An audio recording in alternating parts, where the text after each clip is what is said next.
Mas, saya tidak nafasa. Nama saya Isan Kaidi dari Thailand Karimuna. Selamat menonton.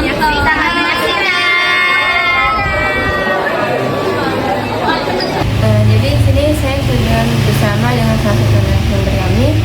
Sebelumnya mau diperkenalkan dirinya terlebih dahulu. Oke, terima kasih ya Dek ya. Nama saya Marzuk Mujahid. Assalamualaikum warahmatullahi wabarakatuh. Pada hari ini saya bersama dengan ayah saya selaku narasumber yang akan saya wawancara. Assalamualaikum warahmatullahi wabarakatuh. Perkenalkan saya Elina dan di sebelah saya ada Ibu Henovianti.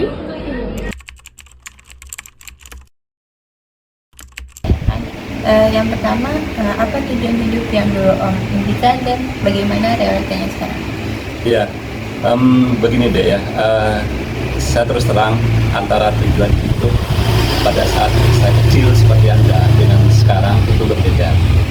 Jadi pada saat waktu kecil seperti Anda, cita-cita atau tujuan hidup kami adalah lebih yang tidak realitas. Makanya kalau Anda nanti sebagai manusia seperti saya sekarang ini punya prinsip namanya SMART, artinya spesifik, tujuan hidup dan terukur.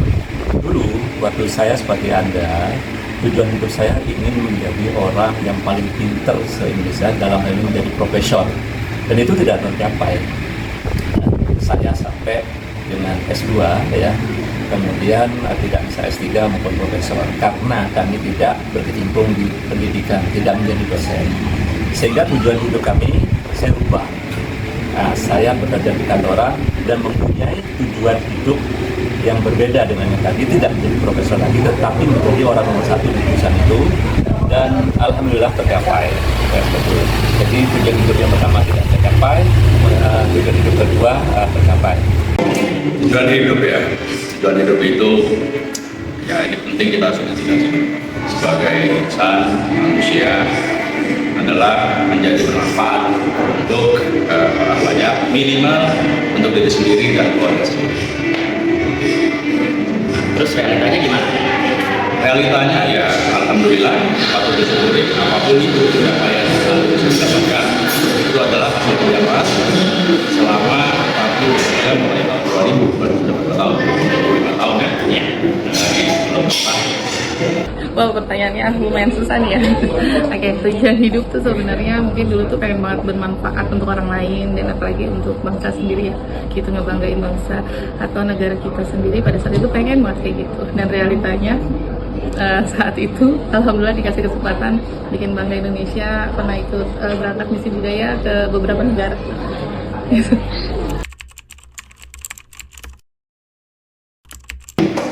Oke, sekarang ke pertanyaan yang kedua.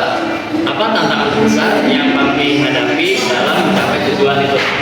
Tantangan saat ini itu menyikapinya, tantangan terbesar saat ini adalah harus bisa bersaing dan berkompetisi dengan era globalisasi. Ya, saat ini zaman sudah semakin canggih. Kalau kita tidak bisa mengadop diri kita sendiri, mengikuti perkembangan zaman, kita akan menjadi orang yang tertinggal.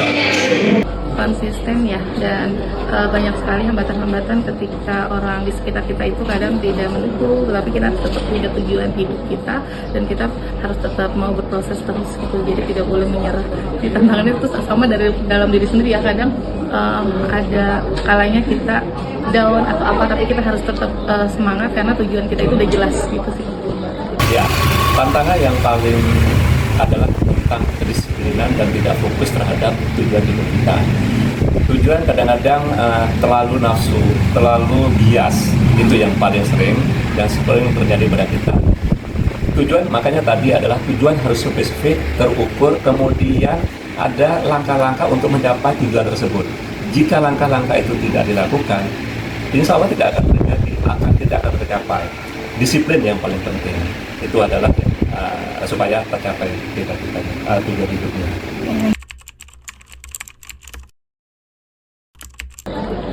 kita lanjut ke pertanyaan terakhir. Bagaimana cara ibu menyikapi perbedaan antara ekspektasi dan realita dalam hidup. Oke, nyikapinya ya.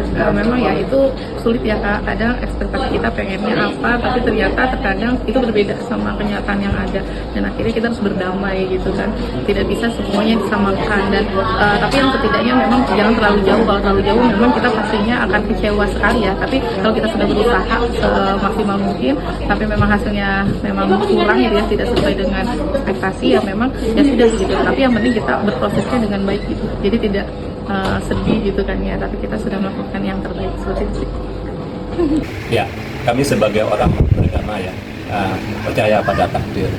Jadi kita hidup ini adalah tahu antara yang penting bagi Allah itu adalah prosesnya, yang menentukan ada Allah. Jadi kalau misalnya cita-cita itu tidak atau tujuan hidup itu tidak tercapai, kembalikan kepada Allah. Kami sudah berusaha semuanya, semua yang baik itu datangnya dari Allah ya tentunya. Manusia hanya bisa menjalankan. Semua yang tidak tercapai atau tercapai itu bagi Allah, bagi kami adalah sama-sama baik. Itu aja. Realita hidup dengan ekspektasi itu pasti tidak akan pernah bisa sama.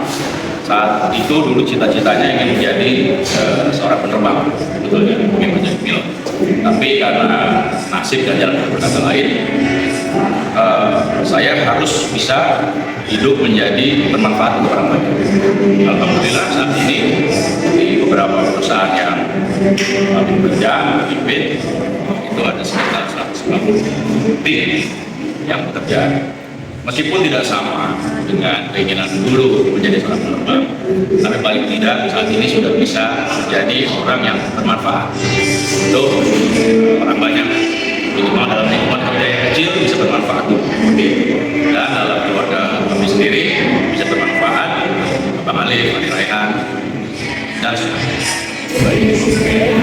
Satu-satunya Om, Ya. mungkin pertanyaannya. Ya, terima kasih.